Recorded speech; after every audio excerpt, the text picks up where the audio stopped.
Hello മക്കളെ, നമ്മളിന്ന് maths ആണ് പഠിക്കുന്നത്. നമ്മുടെ സെക്രട്ടേറിയറ്റ് അസിസ്റ്റൻറ്റിൻ്റെ സിലബസ്, പ്രിലിംസിൻ്റെ സിലബസ് നിങ്ങൾ നോക്കിയിട്ടുണ്ടാവും. മാത്സിന് 20 മാർക്കാണല്ലേ ഉള്ളത്. അപ്പോൾ മാത്സ്, ഇംഗ്ലീഷ്, മലയാളം പഠിച്ചാൽ തന്നെ നമുക്കവിടെ 50 മാർക്ക് സ്കോർ ചെയ്യാൻ സാധിക്കും. കറക്റ്റ് പകുതി മാർക്ക് ഇംഗ്ലീഷ്, മലയാളം, മാത്സിനാണല്ലേ വരുന്നത്. അപ്പോൾ നമുക്ക് മാത്സിലെ കുറച്ച് ക്വസ്റ്റ്യൻസുകൾ പരിചയപ്പെടാം. വളരെ സിമ്പിളാണ്, പക്ഷേ നമ്മൾക്കതിൻ്റെ ട്രിക്ക് പെട്ടെന്ന് മനസ്സിലായില്ല എന്നുണ്ടെങ്കിൽ ചെയ്യാൻ പറ്റില്ല. ഇവിടെ നിങ്ങൾ ഈ ഒരു ചോദ്യം നോക്കിയേ. 5 raised 10 plus 5 raised 10 plus 5 raised 10 plus 5 raised 10 plus 5 raised 10 equal to 5 raised n എന്ന് തന്നിട്ടുണ്ട്. ഇവിടെ എന്നിൻ്റെ വാല്യൂ ആണ് കാണേണ്ടത്. നിങ്ങൾ ചെയ്ത് നോക്കിയേ, നിങ്ങൾക്ക് തന്നെത്താൻ ഇത് ചെയ്യാൻ പറ്റുന്നുണ്ടോ എന്ന് ജസ്റ്റ് നിങ്ങളൊന്ന് നോക്കിയേ. പറ്റുന്നുണ്ടോ എന്ന് നോക്കാം, പോസ് ചെയ്തിട്ട്. ഇനി പറ്റാത്തവർ ഇവിടെ ശ്രദ്ധിക്കാം. അതായത് നമുക്ക് ഇപ്പോൾ X plus X plus X, ഇതിനെ നമുക്ക് എന്ത് എഴുതാൻ പറ്റും? 3x എന്ന് എഴുതാൻ പറ്റും അല്ലേ? അതേപോലെ എക്സ് പ്ലസ് എക്സ് ആണെങ്കിൽ നമുക്ക് 2x എന്ന് എഴുതാൻ പറ്റും അല്ലേ? അതായത് 3x എന്ന് പറഞ്ഞു കഴിഞ്ഞാൽ 3 ഇൻറ്റു എക്സ് ആണ് അല്ലേ? അതേപോലെ 2x എന്ന് പറഞ്ഞിട്ടുണ്ടെങ്കിൽ 2 ഇൻറ്റു എക്സ് ആണ്. അപ്പോൾ നമുക്ക് ഇതിനെ എങ്ങനെ എഴുതാൻ സാധിക്കും? 5 raised 10 plus 5 raised 10 plus 5 raised 10 plus 5 raised 10 plus 5 raised 10 5 തവണയുണ്ടല്ലേ. നമുക്ക് അതിനെങ്ങനെ എഴുതാൻ സാധിക്കും? 5 ഇൻറ്റു 5 റേസ്ഡ് 10 എന്ന് നമുക്ക് എഴുതാൻ സാധിക്കും. സംശയമുണ്ടോ നിങ്ങൾക്ക്? മനസ്സിലായില്ലേ പറഞ്ഞത്? 5 പ്രാവശ്യമാണ് അത് കൂട്ടിയിരിക്കുന്നത് അല്ലേ? അതിന് പകരം നമുക്ക് അതിന് 5 കൊണ്ട് മൾട്ടിപ്ലൈ ചെയ്താൽ പോരെ. 5 ഇൻറ്റു 5 റേസ്ഡ് 10 എന്ന് നമുക്ക് എഴുതാൻ സാധിക്കും. നമ്മൾ ഒരു ഇക്വേഷൻ പഠിക്കുന്നതാണ് a raised M into A raised n equal to A raised M plus n. ഇങ്ങനൊരു ഇക്വേഷൻ നിങ്ങൾ പഠിച്ചിട്ടുണ്ടോ? പഠിച്ചിട്ടില്ലേ? A raised M into A raised N is equal to A raised M plus n ആണ്. അപ്പോൾ ഇത് അതേപോലെ തന്നെ അല്ലേ?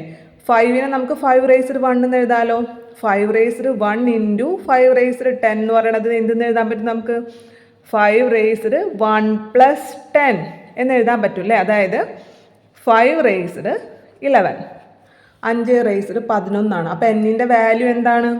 ഇതെന്ന് പറയുന്നത് 5 റേസ്ഡ് 11 ആണെങ്കിൽ, ഇതെന്ന് പറയുന്നത് 5 റേസ്ഡ് 11 ആണെങ്കിൽ എന്നിൻ്റെ വാല്യൂ എന്താണ്? 11 ആണ് അല്ലേ? അപ്പോൾ നമുക്ക് ഇവിടെ നിന്ന് എന്ത് ആൻസർ കിട്ടി? n ഈസ് ഈക്വൽ ടു 11 എന്ന് കിട്ടി ഉത്തരം. മനസ്സിലായോ നിങ്ങൾക്ക്?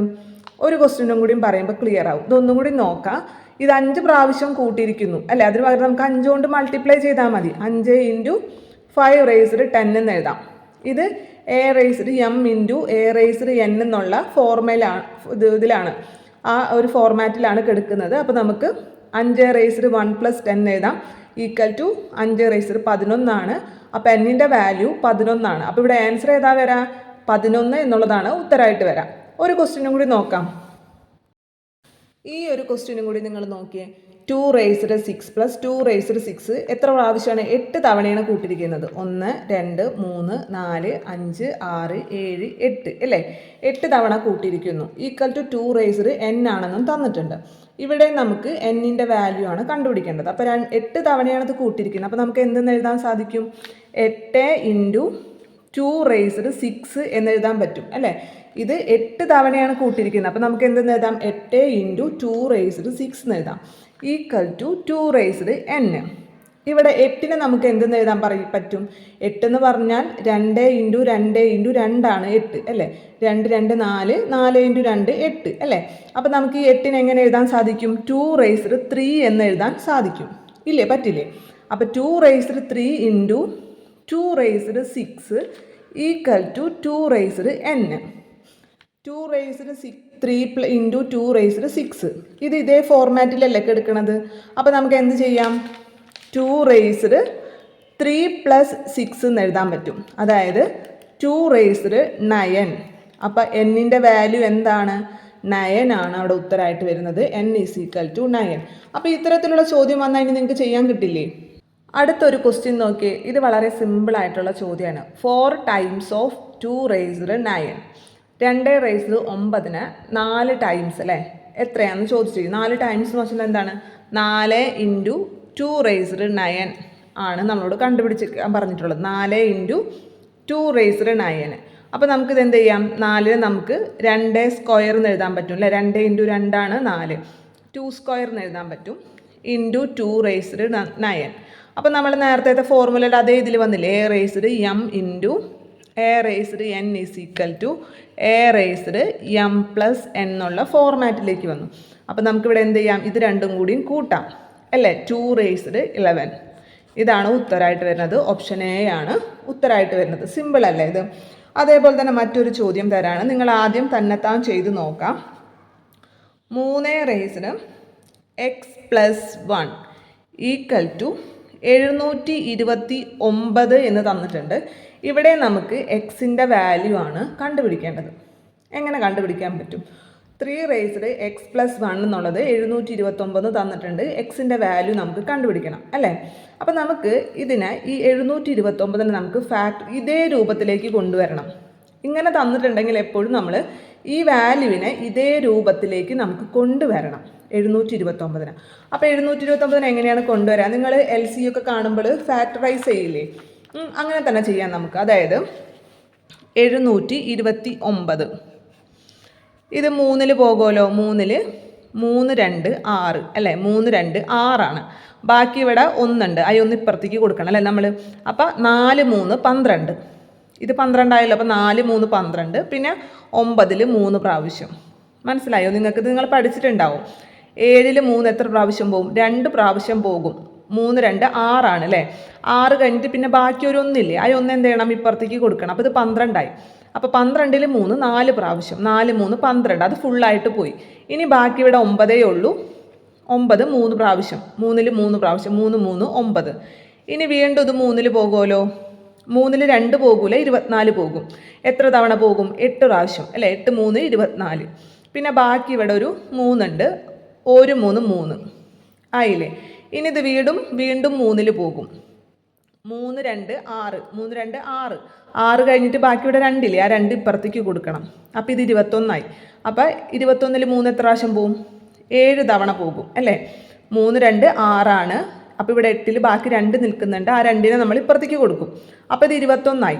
21 3 7 തവണയാണ് പോകാം. വീണ്ടും 3 കൊണ്ട് നമ്മൾ ഫാക്ടറൈസ് ചെയ്യുമ്പോൾ 9 3 27. വീണ്ടും 3 കൊണ്ട് 3 3 9. വീണ്ടും 3 1 അല്ലേ. അപ്പോൾ നമുക്ക് 729 നമുക്ക് എന്ത് എഴുതാൻ പറ്റും? 3 × 3 × 3 × 3 × 3 × 3. അതായത് 3 റേസ്ഡ് 6 എന്ന് എഴുതാൻ പറ്റും അല്ലേ. എഴുതിക്കൂടെ നമുക്ക്? 6 പ്രാവശ്യമാണ് 3 വന്നിട്ടുള്ളത്. 3 റേസ്ഡ് 6 എന്ന് എഴുതാൻ പറ്റും. പക്ഷെ നമുക്ക് ഈ ഫോർമാറ്റിലേക്കാണ് മാറ്റേണ്ടത് അല്ലേ. ഇതേ ഫോർമാറ്റിലേക്ക് മാറ്റണം. അപ്പോൾ നമുക്ക് എങ്ങനെ എഴുതാം? 3 റേസ്ഡ് 5 + 1 എന്ന് എഴുതാം അല്ലേ. അപ്പം 3 റേസ്ഡ് 5 + 1 എന്നുള്ളതാണ് 729 അല്ലേ. അപ്പോൾ ഇവിടെ എക്സിൻ്റെ വാല്യൂ എന്താണ്? എക്സിൻ്റെ വാല്യൂ 5 ആണ്. എക്സിൻ്റെ വാല്യൂ 5 ആണ്. കിട്ടിയോ നിങ്ങൾക്ക്? ഈ ക്വസ്റ്റ്യൻ ഒന്ന് നോക്കിയാൽ നിങ്ങൾക്കിത് സിമ്പിളായിട്ട് ചെയ്യാൻ പറ്റും. ഇവിടെ നമ്മൾ ഡാഷിൻ്റെ ഇവിടെ വരുന്നത് എന്താണെന്നാണ് കണ്ടുപിടിക്കേണ്ടത്. എന്തായിരിക്കും അവിടെ ഡാഷിൻ്റെ അവിടെ വരാം? നിങ്ങൾക്കിപ്പോൾ സിമ്പിളായിട്ട് പറയാലോ. 3 റേസ്ഡ് 8 ആണ് അല്ലേ വരാം. 3 റേസ്ഡ് 8 ആണ് ഉത്തരമായിട്ട് വരാം. എങ്ങനെയാണത് വരുന്നത്? നിങ്ങൾ നോക്കിയേ. 3 റേസ്ഡ് 8 + 3 റേസ്ഡ് 8 പ്ലസ് ഇവിടെ 3 റേസ്ഡ് 8 ആണെന്ന് വിചാരിക്കാം. അപ്പോൾ നമുക്കിതിനെ എങ്ങനെ എഴുതാൻ പറ്റും? 3 × 3 റേസ്ഡ് 8 എന്ന് എഴുതാൻ സാധിക്കും അല്ലേ. അപ്പോൾ ഇതെന്ന് പറയണത് A raised M into A raised N എന്നുള്ള ഫോർമാറ്റിലേക്ക് മാറി അല്ലേ. 3നെ നമുക്ക് 3 റേസ്ഡ് 1 എന്ന് എഴുതാമല്ലോ. അപ്പോൾ എന്ത് ചെയ്യണം? A raised M into A raised n എന്നുള്ളത് a raised M plus n ആണ് അല്ലേ. അപ്പോൾ ഈ രണ്ടും കൂടിയും കൂട്ടാം. 3 റേസ്ഡ് 9 നമുക്ക് ഉത്തരം കിട്ടും. കണ്ടോ, ഇവിടെ കറക്റ്റ് 3 റേസ്ഡ് 9 വന്നില്ലേ. അപ്പോൾ ഇവിടെ ഏതാണ് വരേണ്ടത്? 3 റേസ്ഡ് 8 ആണ് വരേണ്ടത്. സിമ്പിൾ അല്ലേ ഇങ്ങനത്തെ ചോദ്യങ്ങൾ? 2-3 ഹോംവർക്ക് ഞാൻ തരാം. അതിൻ്റെ ഉത്തരം ഞാൻ ടെലഗ്രാം ചാനലിൽ ഇടാം. നിങ്ങൾ തന്നെത്താൻ ചെയ്തിട്ട് കിട്ടുന്നുണ്ടോയെന്ന് നോക്കാം. കിട്ടാത്തവരുണ്ടെങ്കിൽ ഇതിൻ്റെ താഴെ കമൻറ്റ് ചെയ്യുക. അപ്പോൾ ഞാൻ അതെങ്ങനെയാണ് ചെയ്യുക എന്നുള്ളത് ഞാൻ ടെലഗ്രാം ചാനലിൽ സെപ്പറേറ്റ് വീഡിയോ ആയിട്ട് ഇടാം. ഈ 4 ക്വസ്റ്റ്യനാണ് ഞാൻ ഹോംവർക്കായിട്ട് തരുന്നത്. നിങ്ങൾ തന്നെ ചെയ്ത് നോക്കുക. അതിൻ്റെ ആൻസർ ഞാനവിടെ കൊടുത്തിട്ടുണ്ട്. ഒന്നാമത്തെ ക്വസ്റ്റ്യൻ്റെ ആൻസർ 20 ആണ്. രണ്ടാമത്തെ ക്വസ്റ്റ്യൻ്റെ ആൻസർ 12 ആണ്. മൂന്നാമത്തെ ക്വസ്റ്റ്യൻ്റെ ആൻസർ 2 റേസ്ഡ് 11ഉം നാലാമത്തെ ക്വസ്റ്റ്യൻ്റെ ആൻസർ 2 റേസ്ഡ് 9ഉമാണ്. അപ്പോൾ അവിടെ ആൻസർ ഞാൻ കൊടുത്തിട്ടുണ്ട്. നിങ്ങൾ ചെയ്തിട്ട് ആ ആൻസർ തന്നെ നിങ്ങൾക്ക് കിട്ടിയോ എന്ന് ചെക്ക് ചെയ്യുക. കിട്ടിയില്ല എന്നുണ്ടെങ്കിൽ നിർബന്ധമായിട്ടും ഈ വീഡിയോയുടെ താഴെ കമൻറ്റ് ചെയ്യാം. ഇനി നമ്മൾക്കിത് ചെയ്യാൻ വേണ്ടി അത്യാവശ്യം അറിഞ്ഞിരിക്കേണ്ട 3 ഇക്വേഷനാണ് അവിടെ താഴെ കൊടുത്തിട്ടുള്ളത്. നിങ്ങൾ ഓൾറെഡി പഠിച്ചിട്ടുണ്ടാവും. നമ്മളിപ്പോൾ ഒരു ഇക്വേഷൻ പറഞ്ഞു അല്ലേ, 2a⁻m ഇൻറ്റു a⁻n എന്നുള്ളത് a⁻m+n ആണ്. അവിടെ ഇൻറ്റു വരുമ്പോൾ എമ്മും എന്നും കൂടി കൂട്ടിയാൽ മതി. ഇനി അത് ബൈ ആണെങ്കിൽ രണ്ടും തമ്മിൽ കുറയ്ക്കാണ് വേണ്ടത്. അതേപോലെ ഓൾ റേസ്ഡ് വരുമ്പോൾ a⁻m ഇൻറ്റു n ആണ് വരിക. അത് നിങ്ങൾ ഓൾറെഡി പഠിച്ചിട്ടുണ്ടാവും അല്ലേ. അപ്പോൾ ഈ 3 ഇക്വേഷനാണ് നമുക്ക് ഈ കണക്ക് ചെയ്യാൻ ആവശ്യമുള്ളത്. അപ്പോൾ അതും പഠിക്കാത്തവർ അതും കൂടിയും പഠിച്ചു വയ്ക്കുക. നിർബന്ധമായിട്ടും ചെയ്ത് നോക്കുക. കിട്ടിയില്ല എന്നുണ്ടെങ്കിൽ താഴെ കമൻറ്റ് ചെയ്യുക. ഞാൻ തീർച്ചയായിട്ടും ഇന്ന് തന്നെ ഞാൻ നിങ്ങൾക്ക് ടെലഗ്രാം ചാനലിൽ അതിൻ്റെ ഉത്തരം എങ്ങനെയാണ് വരാമെന്നുള്ളത് ചെയ്ത് കാണിച്ചു തരാം. അപ്പോൾ നമുക്ക് അടുത്ത സെറ്റ് കണക്കിലേക്ക് പോകാം. അടുത്ത ഈ ക്വസ്റ്റ്യൻ നോക്കിയാൽ, അതായത് യൂണിറ്റ് പ്ലേസിൽ വരുന്ന ഡിജിറ്റ് ഏതാണെന്ന് കണ്ടുപിടിക്കാനാണ്. യൂണിറ്റ് പ്ലേസ് എന്ന് പറഞ്ഞു കഴിഞ്ഞാൽ ഒറ്റയുടെ സ്ഥാനത്ത് അല്ലേ, ഒറ്റയുടെ സ്ഥാനത്ത് വരുന്ന ഡിജിറ്റ് ഏതാന്ന്, സംഖ്യ ഏതാന്ന് കണ്ടുപിടിക്കണം. ഒറ്റയുടെ സ്ഥാനത്തൊക്കെ നിങ്ങൾക്ക് അറിയാലോ. അതായത് ഇപ്പോൾ 345 ആണെങ്കിൽ ഒറ്റയുടെ സ്ഥാനത്ത് 5 ആണ് അല്ലേ, 10ൻ്റെ സ്ഥാനത്ത് 4 ആണ്, 100ൻ്റെ സ്ഥാനത്ത് 3 ആണ്. ഒറ്റ 10 100 അങ്ങനെ എണ്ണി നോക്കാറില്ലേ നിങ്ങൾ? ഒറ്റ 10 100 1000 10000 എന്ന് പറഞ്ഞാൽ നമുക്ക് എണ്ണി നോക്കും അല്ലേ. അപ്പോൾ ഇതിൽ നമുക്ക് കണ്ടുപിടിക്കേണ്ടത് ഒറ്റയുടെ സ്ഥാനത്ത് വരുന്ന സംഖ്യയാണ്. ഒറ്റയുടെ സ്ഥാനത്ത് വരുന്ന സംഖ്യ നോക്കേണ്ടത് കൊണ്ട് തന്നെ നമുക്ക് ബാക്കിയൊന്നും നമ്മൾ മൈൻഡ് ചെയ്യാൻ പാടില്ല. ഇങ്ങനെ ഒരു ക്വസ്റ്റ്യൻ വന്നിട്ട് നമ്മളോട് ഇതിൽ ഒറ്റയുടെ സ്ഥാനത്ത് ഏത് സംഖ്യ വരും എന്ന് ചോദിച്ചിട്ടുണ്ടെങ്കിൽ നമ്മൾ ഒറ്റയുടെ സ്ഥാനം മാത്രം നോക്കിയാൽ മതി, വേറൊരു സാധനത്തിനെ നമ്മൾ മൈൻഡ് ചെയ്യാൻ പാടില്ല. അതായത് ഇവിടെ നമ്മൾ ഈ 31 ഒറ്റയുടെ സ്ഥാനത്ത് 1 ആണ് അല്ലേ, 36 ഒറ്റയുടെ സ്ഥാനത്ത് 6 ആണ്. വേറെ ഇപ്പുറത്ത് എന്തൊക്കെ തന്നെ കിടന്നോട്ടെ നമ്മൾ അതൊന്നും നോക്കാൻ പാടില്ല. ഒറ്റയുടെ സ്ഥാനത്ത് 1 ആണ് ഇവിടെ. 1നെ എത്ര പ്രാവശ്യം ഗുണിച്ചാലും 1 × 1 × 1 × 1 × എത്ര തവണ 1 ഗുണിച്ചോ എത്രയാണ് ഉത്തരം കിട്ടുക? 1 തന്നെയാണ് ഉത്തരം കിട്ടുക അല്ലേ. 1നെ എത്ര പ്രാവശ്യം ഗുണിച്ചാലും 1 തന്നെയാണ് ഉത്തരം കിട്ടുക. അതേപോലെ തന്നെയാണ് 6 എന്ന് പറയുന്നത്. 6ന് നമ്മൾ എത്ര പ്രാവശ്യം ഗുണിച്ചാലും അതിൻ്റെ ഒറ്റയുടെ സ്ഥാനത്ത് 6 തന്നെയായിരിക്കും വരാം. നിങ്ങൾ നോക്കിയേ, 6 × 6 എന്ന് പറഞ്ഞാൽ 36 ആണ് അല്ലേ. ഇനി 6 × 6 × 6 എന്ന് പറയുമ്പോൾ 216 ആണ് വരാം. നിങ്ങളൊന്ന് നോക്കിയേ, 6 × 6 × 6 216 അല്ലേ എന്ന് നോക്കിയേ. അപ്പോഴും 6 ഒറ്റയുടെ സ്ഥാനത്ത് 6 തന്നെയാണ് വന്നല്ലേ. ഇനി 6 × 6 × 6 × 6 ചെയ്ത് നോക്കാം. അപ്പോഴും അവിടെയും ഒറ്റയുടെ സ്ഥാനത്ത് 6 തന്നെയായിരിക്കും വരാം. അങ്ങനെ പ്രത്യേകതയുള്ള ചില നമ്പർ ഉണ്ട്. അത് ഏതൊക്കെയാണെന്നറിയോ? 0 1 5 6 ഈ 4 സംഖ്യയ്ക്ക് അങ്ങനെ ഒരു പ്രത്യേകത ഉണ്ട്. അത് എത്ര തവണ ഗുണിച്ചാലും അതിൻ്റെ ഒറ്റയുടെ സ്ഥാനത്ത് അതേ സംഖ്യ തന്നെയായിരിക്കും. 0നെ നിങ്ങൾ എത്ര സംഖ്യ അല്ലേ, ഇപ്പോൾ 10നെ നിങ്ങൾ എത്ര പ്രാവശ്യം 10 × 10 × 10 × 10 എന്ന് ചെയ്താലും അതിൻ്റെ ഒറ്റയുടെ സ്ഥാനത്ത് 0 തന്നെയല്ലേ വരാം. 10ൻ്റെ ഒറ്റയുടെ സ്ഥാനത്ത് 0 ആണ് അല്ലേ. 10 എന്ന് എഴുതുമ്പോൾ അതിൻ്റെ ഒറ്റയുടെ സ്ഥാനത്ത് 0 ആണ്. ഈ 10നെ നിങ്ങൾ എത്ര പ്രാവശ്യം ഗുണിച്ചാലും അതിൻ്റെ ഒറ്റയുടെ സ്ഥാനത്ത് 0 തന്നെയായിരിക്കും. അതേപോലെ തന്നെയാണ് 1 വെച്ചിട്ടുള്ള ഏത് സംഖ്യ ആണെങ്കിലും 11 ആണെങ്കിലും 21 ആണെങ്കിലും 31 ആണെങ്കിലും ഒക്കെ നിങ്ങൾ ഒറ്റയുടെ സ്ഥാനത്ത് 1 വരുന്ന ഏത് സംഖ്യ പരസ്പരം ഗുണിച്ചാലും ഒറ്റയുടെ സ്ഥാനത്ത് 1 തന്നെയായിരിക്കും. അതേപോലെയാണ് 5 5 × 5 25 ആണ് അല്ലേ. വീണ്ടും 5 ഗുണിച്ചാലും എത്ര തവണ 5 ഗുണിച്ചാലും അതിൻ്റെ ഒറ്റയുടെ സ്ഥാനത്ത് 5 തന്നെയാണ് വരാം. 25 × 25 35 × 35 45 × 45 അല്ലേ. ഏത് ചെയ്ത് കഴിഞ്ഞാലും അതിൻ്റെ ഒറ്റയുടെ സ്ഥാനത്ത് 5 തന്നെയാണ് വരാം. അതേപോലെ തന്നെയാണ് 6നെ നമ്മൾ എത്ര പ്രാവശ്യം ഗുണിച്ചാലും അതിൻ്റെ ഒറ്റയുടെ സ്ഥാനത്ത് 6 തന്നെയായിരിക്കും വരാം. അപ്പം നമുക്ക് ഇതിൻ്റെ ഉത്തരം സിമ്പിളായിട്ട് എഴുതാൻ സാധിക്കും. ഈ സംഖ്യയുടെ ഒറ്റയുടെ സ്ഥാനത്ത് 1 ആണ് വരാം. കാരണം ഇതിൻ്റെ ഒറ്റയുടെ സ്ഥാനത്ത് 1 ആണ്. 1നെ എത്ര തവണ ഗുണിച്ചാലും 1 തന്നെയാണ് ഉത്തരം വരാം. ഇതിൻ്റെ ഒറ്റയുടെ സ്ഥാനത്ത് 6 ആണ്. 6ന് എത്ര തവണ ഗുണിച്ചാലും 6 തന്നെയാണ് ഉത്തരം വരാം. അപ്പോൾ 1 + 6 7.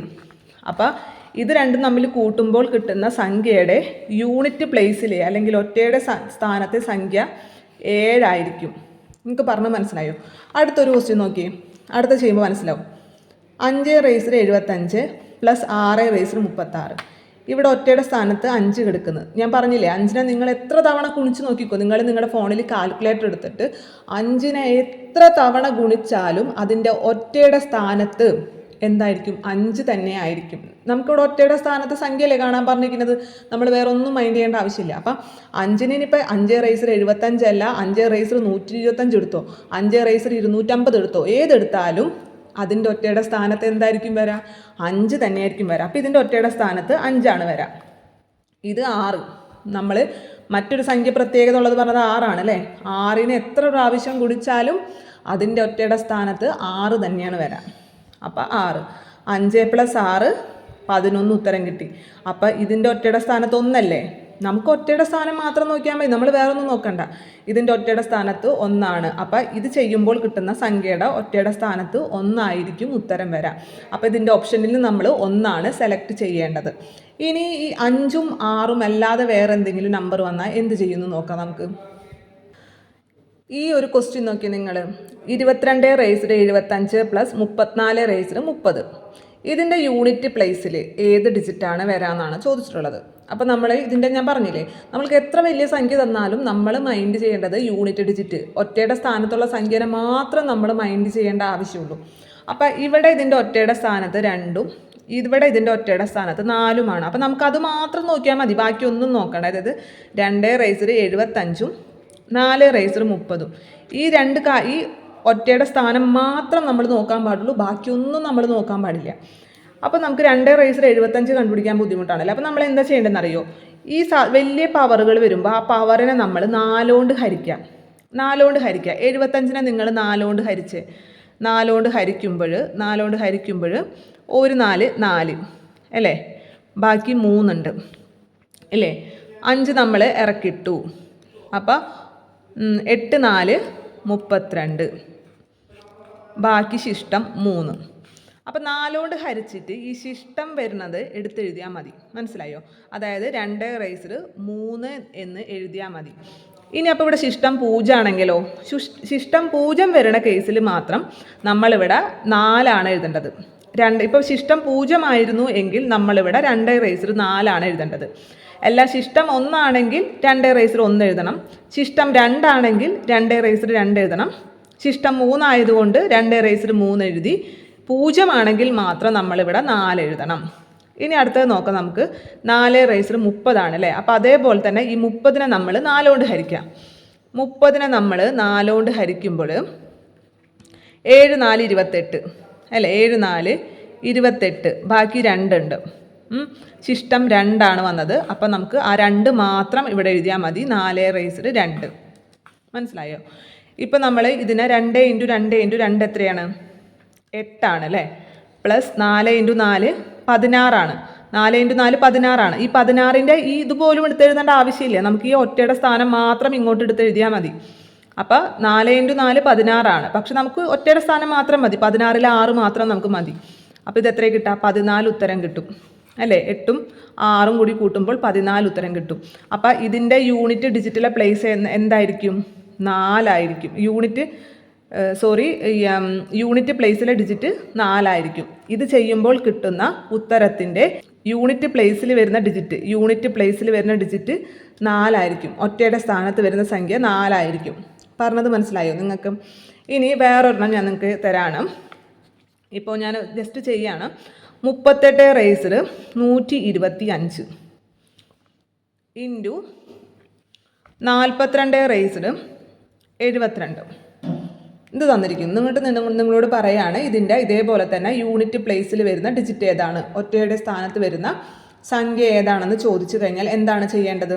ഞാൻ പറഞ്ഞില്ല, നമുക്ക് ഒറ്റയുടെ സ്ഥാനം മാത്രം നോക്കിയാൽ മതി, ഇത് മാത്രം നോക്കിയാൽ മതി. അപ്പം 8⁻125 മാത്രം നോക്കിയാൽ മതി. ഇവിടെ 2⁻72 മാത്രം നോക്കിയാൽ മതി.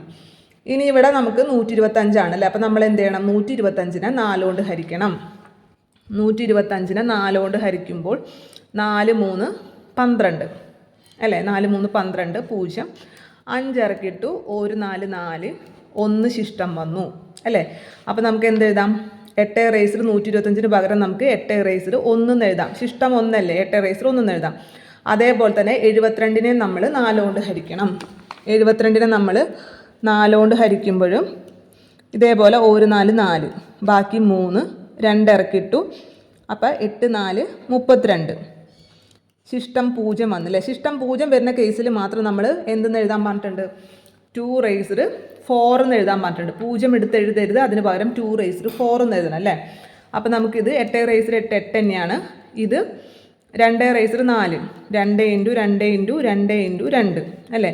2 2 4 4 2 8 8 2 16 16 അല്ലേ വരാം. 2 2 4 4 2 8 8 2 16 വരും. 16 എന്ന് പറയുമ്പോൾ പിന്നെ ഇത് രണ്ടും കൂടി ഗുണിക്കാൻ നിൽക്കരുത് നിങ്ങൾ, കാരണം നമുക്ക് യൂണിറ്റ് ഡിജിറ്റ് മാത്രമേ ആവശ്യമുള്ളൂ. അപ്പം ഇത് മാത്രം നോക്കാം. അപ്പം 8 6 6 8 48. അപ്പോൾ ഒറ്റയുടെ സ്ഥാനത്ത് വരുന്ന സംഖ്യ 8 ആയിരിക്കും. അപ്പോൾ ഇത് ചെയ്യുമ്പോൾ ഒറ്റയുടെ സ്ഥാനത്ത് വരുന്ന സംഖ്യ 8 ആയിരിക്കും. നിങ്ങൾക്ക് മനസ്സിലായോ പറഞ്ഞത്? നിങ്ങളെപ്പോഴും ഒറ്റയുടെ സ്ഥാനത്ത് വരുന്ന സംഖ്യനെ മാത്രം നോക്കാൻ പാടുള്ളൂ. അത് ഗുണിക്കുമ്പോഴാണെങ്കിലും കൂട്ടുമ്പോഴാണെങ്കിലൊക്കെ ഒറ്റയുടെ സ്ഥാനത്ത് മാത്രം നോക്കിയാൽ മതി. ഇപ്പം നമുക്കിവിടെ 8ഉം ഇത് 16ഉം കിട്ടി. ഇനി നിങ്ങൾ പോയിട്ട് 16നെ 8 കൊണ്ട് ഗുണിച്ച് നേരം കളയരുത്. മനസ്സിലായി? നമുക്ക് എന്താണ് പറഞ്ഞിട്ടുള്ളത്? ഒറ്റയുടെ സ്ഥാനത്തെ സംഖ്യ മാത്രം, യൂണിറ്റ് പ്ലേസിലുള്ള ഡിജിറ്റ് മാത്രം നമുക്ക് നോക്കിയാൽ മതി. അപ്പോൾ ഇവിടെ 6ഉം ഇവിടെ 8ഉം കൂടി മാത്രം ഗുണിച്ചാൽ മതി. 6 8 48 48ൻ്റെ ഒറ്റയുടെ സ്ഥാനത്ത് സംഖ്യ 8. അപ്പോൾ ഇത് തമ്മിൽ ഗുണിക്കുമ്പോൾ കിട്ടുന്ന ഒറ്റയുടെ സ്ഥാനത്ത് സംഖ്യയും 8 ആയിരിക്കും. ഞാൻ നിങ്ങൾക്ക് മനസ്സിലായെന്ന് വിചാരിക്കുന്നു. ഇത് തന്നെയാണ് നമ്മൾ ഇപ്പോൾ ഇൻറ്റു ചെയ്യാൻ വന്നു കഴിഞ്ഞാലും പ്ലസ് ചെയ്യാൻ വന്നു കഴിഞ്ഞാലും അല്ല ഡിവൈഡഡ് ബൈ ചെയ്യാൻ വന്നാലും ഹരണം ചെയ്യാൻ വന്നാലും ഒക്കെ നമ്മൾ എന്ത് മാത്രം നോക്കിയാൽ മതി? അതിൻ്റെ ഒറ്റയുടെ സ്ഥാനത്ത് അല്ലെങ്കിൽ യൂണിറ്റ് പ്ലേസിലെ ഡിജിറ്റ് മാത്രം നോക്കിയാൽ മതി. ബാക്കി ഒന്നിനെ നമ്മൾ മൈൻഡ് ചെയ്യാൻ പാടില്ല. അപ്പോൾ ഇതിലും കുറച്ച് ഹോംവർക്ക് തരാം, അതും ചെയ്ത് നോക്കാം. കിട്ടാത്തവരുണ്ടെങ്കിൽ തീർച്ചയായിട്ടും താഴെ കമൻറ്റ് ചെയ്യാം. ഈ അവസാനത്തെ 3 ക്വസ്റ്റ്യൻ ഹോംവർക്ക് ചെയ്യുക. അതിൽ നിങ്ങൾ ക്വസ്റ്റ്യൻ കിട്ടുമ്പോൾ തന്നെ നോക്കുക, ചാടിക്കയറി ചെയ്യാൻ പോകാതെ. ഇപ്പോൾ ഈ ഫസ്റ്റ് ക്വസ്റ്റ്യനൊക്കെ നോക്കിയാൽ നിങ്ങൾക്ക് മനസ്സിലാവും ഇതിൻ്റെ ഒറ്റയുടെ സ്ഥാനത്ത് 5ഉം ഇതിൻ്റെ ഒറ്റയുടെ സ്ഥാനത്ത് 0 വന്നിരിക്കുന്നത്. അപ്പം നമുക്ക് പിന്നെ വേറെ ഒന്നും ചെയ്യാനില്ല, സിമ്പിളായിട്ട് നമുക്ക് ഉത്തരത്തിലേക്ക് എത്താൻ പറ്റും അല്ലേ? കാരണം നമ്മൾ ഓൾറെഡി പറഞ്ഞ കാര്യമാണ്. ഏതൊക്കെ സംഖ്യയാണ്? 0 1 5 6. ഈ 4 സംഖ്യകളെ എത്ര തവണ ഗുണിച്ചാലും അതേ സംഖ്യ തന്നെയായിരിക്കും അതിൻ്റെ ഒറ്റയുടെ സ്ഥാനത്ത് വരാമെന്ന്. അപ്പോൾ ഈ ആദ്യത്തെ ക്വസ്റ്റ്യനൊന്നും നിങ്ങൾ ചെയ്യാൻ പോകരുത്. ക്വസ്റ്റ്യൻ കിട്ടുമ്പോൾ ചാടിക്കയറി ഇതിനെ ഹരിക്കാൻ പോകരുത്. നോക്കുക, ഇതിൽ ഒറ്റയുടെ സ്ഥാനത്ത് 0 1 5 6 എങ്ങാനാണോ വന്നിരിക്കുന്നത് നോക്കുക. അപ്പോൾ നമുക്ക് ഒറ്റയടിക്ക് ആൻസറിലേക്ക് എത്താൻ പറ്റും. അതേപോലെ തന്നെ അടുത്ത ക്വസ്റ്റ്യനും സിമ്പിൾ തന്നെയാണ്. കാരണം ഇപ്പം നിങ്ങൾക്ക് ഇപ്പം 4 ഇൻറ്റു 4 ചെയ്യാൻ വന്നു എന്ന് വിചാരിക്കുക. ഇതെല്ലാം കൂടി ഗുണിക്കാനിരിക്കരുത്. പകരം നിങ്ങൾക്കറിയാം ഇപ്പോൾ 4 4 16 അറിയാം, 4 4 16 ഇനി 16 ഗുണിക്കേണ്ട ആവശ്യമില്ല. ഈ 6 കൂടി ഗുണിച്ചാൽ മതി. 6 6 36. അപ്പോൾ ഒറ്റയുടെ സ്ഥാനത്ത് 6 വന്നു. കണ്ട, നമുക്ക് ഒറ്റയുടെ സ്ഥാനം മാത്രമേ ആവശ്യമുള്ളൂ. അപ്പോൾ 4 × 4 × 4 വന്നാൽ നമ്മൾ ഈ എല്ലാം കൂടി ഗുണിക്കാൻ കുത്തിരിക്കരുത്. പകരം ഇപ്പോൾ 4 4 16 അറിയാം, ഈ 4 4 16 അറിയാം. അപ്പോൾ ഈ 6 കൂടി ഗുണിച്ച് 36, 6ൻ്റെ അല്ലേ ഒറ്റയുടെ സ്ഥാനത്ത് 6 വരും. അതേപോലെ തന്നെ ഇപ്പോൾ 8 വന്നു എന്ന് വിചാരിക്കുക. 8 × 8 × 8 ചെയ്യാൻ വന്നു എന്ന് വിചാരിക്കുക.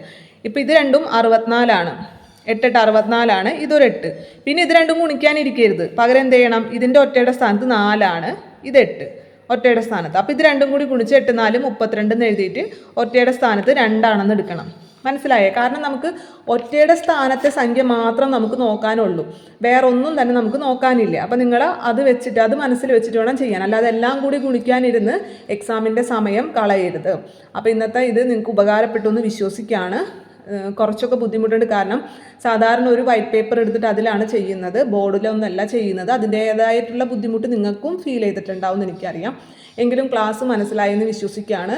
അഭിപ്രായം എന്ത് തന്നെയാണെങ്കിലും കമൻറ്റ് ചെയ്യണം. മാത്സ് ക്ലാസ് ഞാൻ എടുക്കണോ, നിങ്ങൾക്ക് എടുത്തിട്ട് മനസ്സിലാവുന്നുണ്ടോ എന്നുള്ള കാര്യമൊക്കെ തീർച്ചയായിട്ടും കമൻറ്റ് ചെയ്യുക. ഇന്നത്തെ ക്ലാസ് ഉപകാരപ്പെട്ടു എന്നുള്ള വിശ്വാസത്തോടു കൂടി തന്നെ നിർത്തുന്നു. നന്ദി.